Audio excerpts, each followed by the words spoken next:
Por trás de cada grande império existe um segredo. E por trás da Microsoft, uma das empresas mais poderosas da história, há um homem que acreditava que o futuro não seria dominado por máquinas, mas por quem as fizesse pensar. Esse homem é Bill Gates. Mas o que poucos sabem é o segredo que transformou um simples programador num dos nomes mais influentes do planeta. A história que conhecemos é a de um gênio da computação, um filantropo bilionário. Mas por baixo dessa superfície, existem camadas de estratégia, controvérsia e até mesmo teorias da conspiração que moldaram a nossa era digital. Hoje, vamos desvendar não apenas a ascensão de Bill Gates, mas também o lado sombrio de seu império. Nascido em 1955, em Seattle, William Henry Gates III não era uma criança comum. Enquanto os outros meninos jogavam bola, ele jogava com códigos. Desde cedo, passava horas diante de máquinas enormes e barulhentas que quase ninguém entendia, fascinado pela lógica e pelo poder que elas continham.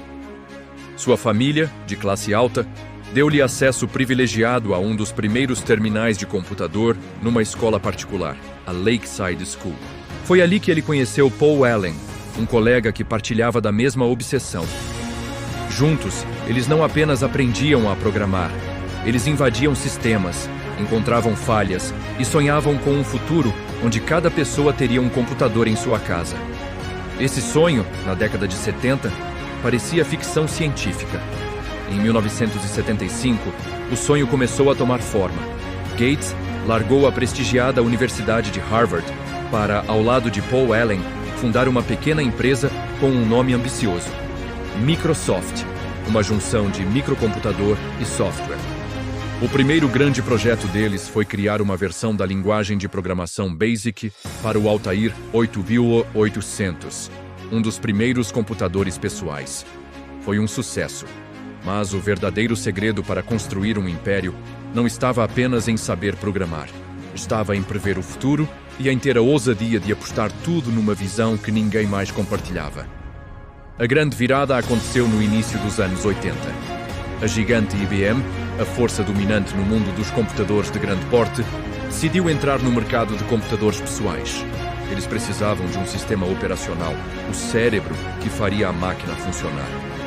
Em uma das maiores reviravoltas da história da tecnologia, eles procuraram a pequena Microsoft. Bill Gates viu a oportunidade de uma vida. O detalhe crucial? A Microsoft não tinha um sistema operacional pronto. Mas Gates, com uma confiança inabalável, agiu como se tivesse. Ele sabia quem tinha. Uma pequena empresa de Seattle, chamada Seattle Computer Products, que havia desenvolvido um sistema chamado QDOS, ou Quick and Dirty Operating System. Gates e Allen compraram o QDOS por cerca de $50 mil. Eles o adaptaram, renomearam para MS-DOS, ou Microsoft Disk Operating System, e o apresentaram à IBM. Mas aqui está o verdadeiro golpe de mestre, o segredo que definiu tudo. Em vez de vender o software para a IBM, Gates os convenceu a licenciar o uso. E, crucialmente, ele manteve o direito de licenciar o MS-DOS para outros fabricantes de computadores. A IBM, acreditando que o dinheiro estava no hardware, nas máquinas, e não no software, concordou. Eles não podiam estar mais errados. Enquanto outras empresas começaram a criar clones do PC da IBM, todas elas precisavam de um sistema operacional. E a Microsoft estava lá, pronta para vender licenças do MS-DOS para cada uma delas. A Microsoft não ganhava dinheiro apenas uma vez. Ela ganhava dinheiro com cada computador vendido no mundo. Foi assim que Gates não apenas criou um produto, mas um modelo de negócio que transformaria a indústria para sempre. O software era o rei, e Bill Gates era o seu monarca. Com o sucesso do MS-DOS, a Microsoft explodiu. Mas Gates sabia que a linha de comando era complicada demais para o usuário comum. A próxima revolução seria a interface gráfica, com ícones, janelas e um mouse. Inspirado por uma visita ao laboratório Xerox PARC e competindo diretamente com a Apple de Steve Jobs, Gates lançou o Windows em 1985. As primeiras versões foram modestas, mas com o lançamento do Windows 3.0 em 1990, e especialmente o Windows 95, a Microsoft dominou o mundo. O som de inicialização do Windows 95 tornou-se a trilha sonora de uma geração. O slogan, "Onde você quer ir hoje?", não era apenas marketing, era uma declaração de poder. A Microsoft ditava para onde a tecnologia ia, mas todo império tem um preço. Nos anos 90, o sucesso avassalador de Gates atraiu a atenção do governo americano. A Microsoft foi acusada de práticas monopolistas. A empresa era acusada de usar a sua dominância com o Windows para esmagar a concorrência, especialmente no mercado de navegadores de internet. O caso do Internet Explorer contra o Netscape Navigator tornou-se o símbolo dessa batalha. A Microsoft integrou o seu próprio navegador ao Windows, tornando-o gratuito e praticamente matando a concorrência que dependia da venda de seu software. Bill Gates, o gênio nerd que se tornou o homem mais rico do mundo, foi chamado para depor perante o Congresso. Sua postura, vista como arrogante e evasiva, transformou sua imagem pública. O herói da tecnologia virou, para muitos, um vilão corporativo, um ditador do software, impiedoso que não jogava limpo. Por um tempo, parecia que o governo poderia forçar a divisão da Microsoft em duas empresas, o que teria sido o fim do império como o conhecíamos. A empresa sobreviveu ao processo, mas a imagem de Gates ficou marcada. E enquanto o mundo o julgava, ele já planejava o próximo capítulo de seu império. Um que o levaria para longe dos códigos e dos tribunais, e para um palco ainda maior: o mundo. Em 2000, Bill Gates deixou o cargo de CEO da Microsoft e, alguns anos depois, afastou-se das operações do dia a dia para se dedicar em tempo integral à Fundação Bill and Melinda Gates, a maior fundação de caridade privada do mundo. A missão? Usar sua vasta fortuna para resolver os maiores problemas da humanidade, erradicar doenças, melhorar a educação e combater a pobreza extrema. O vilão corporativo estava se reinventando como o maior filantropo do mundo. Ele investiu bilhões em vacinas, salvando milhões de vidas da pólio e da malária. Ele financiou inovações em saneamento, reinventando o vaso sanitário para comunidades sem acesso à água. Ele se tornou uma das vozes mais influentes em saúde global, sendo consultado por líderes mundiais e organizações como a OMS. Para muitos, foi uma redenção espetacular. O homem que conectou o mundo com computadores agora queria salvar o mundo com sua riqueza. Mas para outros, essa transição de poder tecnológico para poder humanitário era apenas uma nova forma de controle.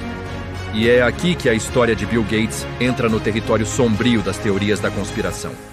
A sua enorme influência na saúde global começou a gerar desconfiança. Críticos questionavam se um bilionário sem formação médica deveria ter tanto poder para ditar a agenda da saúde mundial. Essa desconfiança explodiu durante a pandemia de Covid-19. Teorias se espalharam como fogo pela internet, alegando que Gates havia previsto a pandemia para lucrar com vacinas ou que ele queria usar as vacinas para implantar microchips de rastreamento na população. Vídeos antigos dele falando sobre o risco de pandemias foram tirados de contexto e apresentados como prova de um plano sinistro. O seu nome se tornou um para-raios para o medo e a desinformação. Não importava que essas alegações fossem repetidamente desmentidas por verificadores de fatos e pela comunidade científica. Na era da internet que ele mesmo ajudou a criar, a narrativa conspiratória era mais poderosa do que a verdade. Outra teoria popular alega que Gates está envolvido num plano de despovoamento global. Os seus investimentos em contraceptivos e planejamento familiar em países em desenvolvimento são vistos não como uma forma de empoderar mulheres e melhorar a saúde, mas como um esquema para reduzir a população mundial. Além disso, os seus investimentos em tecnologias agrícolas e alimentos geneticamente modificados são interpretados por alguns como uma tentativa de controlar o suprimento global de alimentos. Para os teóricos da conspiração, cada ato filantrópico de Gates esconde uma agenda oculta de controle e poder. Ele não é um salvador, é um mestre das marionetes puxando as cordas da humanidade. A ironia é que o mesmo homem que colocou um computador em cada mesa e em cada casa, agora é vítima do poder de desinformação que essa mesma conectividade permite. O império digital que ele construiu deu voz a todos, inclusive àqueles que o acusam dos mais terríveis planos. A história de Bill Gates é um espelho da nossa era.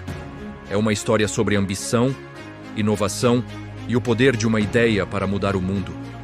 Mas é também uma história sobre como o poder atrai escrutínio, como o sucesso gera ressentimento e como, na era digital, a linha entre fato e ficção pode se tornar perigosamente tênue.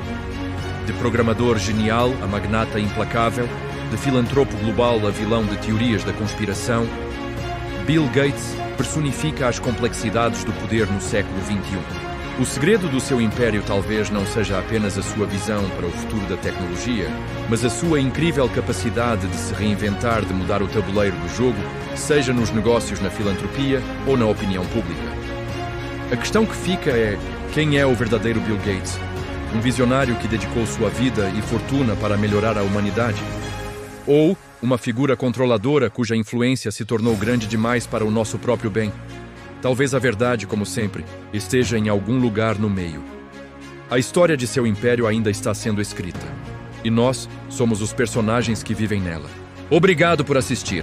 Se você gostou de mergulhar nesta história complexa, não se esqueça de deixar o seu like, se inscrever no canal e ativar as notificações para não perder nossos próximos vídeos. Até a próxima!